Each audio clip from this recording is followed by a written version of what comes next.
एक महत्त्वाची बातमी, भाजपाच्या वादग्रस्त धार्मिक तेढ वक्तव्य करणारे नेत्यांची तक्रार एनसीपी नेते दिल्लीत करणार असल्याची सूत्रांनी माहिती दिलेली आहे। नितेश राणे यांसह काही नेते मुद्दाम मुस्लिम धर्माविषयी वाद निर्माण होणारं वक्तव्य वारंवार करतात। यावरून एनसीपी नेत्यांमध्ये नाराजी आहे।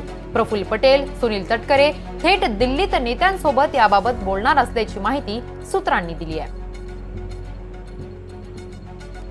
या संदर्भात अधिक माहिती देत आहेत आमचे प्रतिनिधी सागर कुलकर्णी।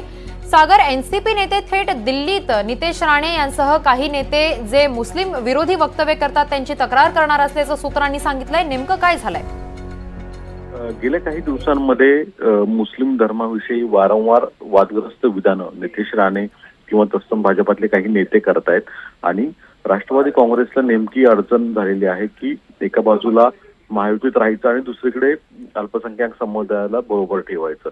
अशा परिस्थितीमध्ये राष्ट्रवादी काँग्रेसचे नेते प्रफुल्ल पटेल, प्रदेशाध्यक्ष सुनील तटकरे हे दिल्लीत भाजपाच्या नेत्यांशी थेट तक्रार करणार असल्याची माहिती उपलब्ध होतीये। विशेषतः नितेश राणे ज्या पद्धतीने मुस्लिम धर्मांविषयी एकेरी वक्तव्य करतायत, धार्मिक तेढ तयार करतायत आणि राज्यात कायदा व सुव्यवस्थेचा मुद्दा उपस्थित करतायत, अशा परिस्थितीमध्ये राज्यातल्या नेत्यांना यापूर्वी या प्रमुख नेत्यांनी विनंती केली होती की अशा स्वरूपाची वक्तव्य करू नयेत, पण ते थांबताना दिसत नाहीयेत। अशा परिस्थितीमध्ये थेट तक्रार दिल्ली भाजपाच्या नेत्यांसमोरच मांडले जाणार असल्याची माहिती आता उपलब्ध होत आहे। अगदीच धन्यवाद सागर, तुम्ही दिलेल्या या सविस्तर माहितीसाठी।